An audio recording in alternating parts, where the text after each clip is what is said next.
दोस्तों, आप सब ने हिंदी में एक कहावत सुनी होगी, बीरबल की खिचड़ी पकाना। क्या आप जानते हैं कि इस कहावत के पीछे एक दिलचस्प कहानी है? ये कहानी अकबर और उनके नवरत्न बीरबल से जुड़ी है।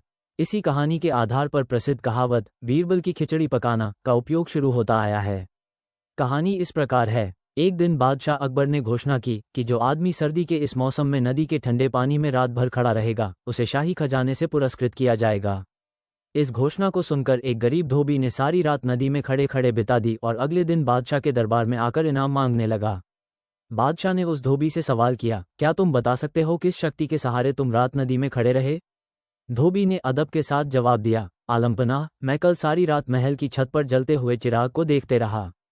उसी की शक्ति से मैं सारी रात नदी में खड़ा रह सका। बादशाह ने उसका जवाब सुनकर कहा, इसका मतलब तो ये हुआ कि महल की रोशनी की आंच की गर्मी के कारण तुम सारी रात पानी में खड़े रह सके, इसलिए तुम इनाम के सच्चे हकदार नहीं हो सकते। धोबी उदास हो गया और बीरबल के पास जाकर निराशा भरे स्वर में बोला, दरबार में बादशाह ने इनाम देने से इनकार कर दिया है। धोबी ने इसका कारण भी बीरबल को बता दिया। बीरबल ने गरीब धोबी को सांत्वना देकर घर भेज दिया। बादशाह ने अगले दिन बीरबल को दरबार में न पाकर एक खादिम को उन्हें बुलाने के लिए भेजा। खादिम ने उन्हें आकर सूचना दी, बीरबल ने कहा है कि जब उनकी खिचड़ी पूरी पक जाएगी तभी वो दरबार में आ सकेंगे। बादशाह को ये सुनकर बड़ा अचरज हुआ। वो अपने दरबारियों के साथ बीरबल के घर पहुंचे। वहां उन्होंने देखा कि दो लंबे बांसों के ऊपर एक हंडिया में चावल रखकर उसे लटकाया गया है और नीचे जमीन पर आग जल रही है। बादशाह ने तत्काल पूछा, बीरबल, यह क्या तमाशा है? क्या इतनी दूरी पर रखी हंडिया में खिचड़ी पक जाएगी?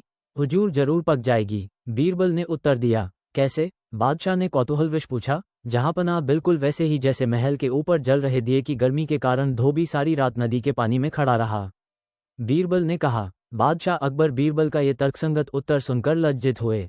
उन्होंने तुरंत धोबी को ढूंढ लाने और पुरस्कृत करने का आदेश जारी कर दिया। जब लोगों को ये बात पता चली तभी से बीरबल की खिचड़ी एक कहावत के रूप में प्रचलित हो गई, जिसका सीधा सा अर्थ यह है कि किसी आसान काम को बहुत मुश्किल बताना या फिर किसी छोटे से काम को करने में बहुत अधिक समय लगा देना।